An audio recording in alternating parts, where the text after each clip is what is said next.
peut pas revenir sur cette mesure d'âge. Ça nous fait pas plaisir.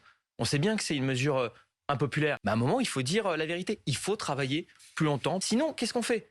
On dit, il n'y a pas de problème. Moi, personnellement, je connais beaucoup d'AESH. Elles choisissent ce statut pour avoir les mercredis, les vacances scolaires. Et elles sont heureuses de ce qu'elles font. Arrêtez de victimiser les professions. C'est tout.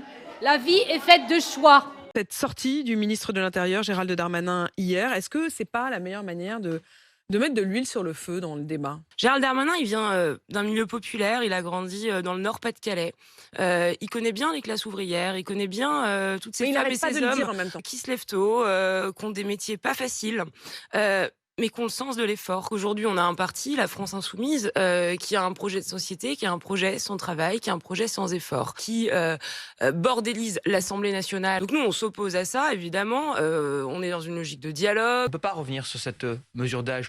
Moi, je comprends tout à fait que la France Insoumise puisse être contre cette réforme. C'est son droit le plus strict. En revanche, ce qu'elle n'a pas le droit de faire, c'est d'entraîner le pays dans le chaos. On a entendu quand même depuis ce matin plusieurs témoignages, notamment je pense à Christine qui nous appelait ce matin, qui a commencé à travailler très tôt, qui a été assistante sociale, qui a eu un parcours de vie haché. Arrêtez de victimiser les professions. Coup de gueule ce matin contre Jean-Luc Mélenchon qui à son tour part en guerre contre les milliardaires. Oui, Jean-Luc Mélenchon qui affirme que, je cite, les riches sont responsables du malheur des pauvres.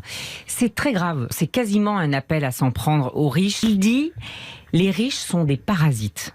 Et qu'est-ce que vous faites des parasites? Eh bien, vous les écrasez sous le talon. Je rappelle les faits. Plusieurs journalistes ont déjeuné le 17 janvier dernier avec Emmanuel Macron. Moi, je vais vous dire, cette polémique inutile et stupide me fait penser que le populisme a gagné. Le problème, c'est que la critique est complotiste. Le journalisme de gouvernement, d'abord je pense qu'il n'existe pas, mais enfin, le journalisme de gouvernement n'a aucune efficacité. Donc, pas la peine de s'affoler, Edoui. Vous avez bien fait de créer Mediapart, mais dormez tranquille. Ça ne sert à rien de s'énerver. C'est très grave ce que fait Jean-Luc Mélenchon. C'est quasiment un appel à s'en prendre aux riches.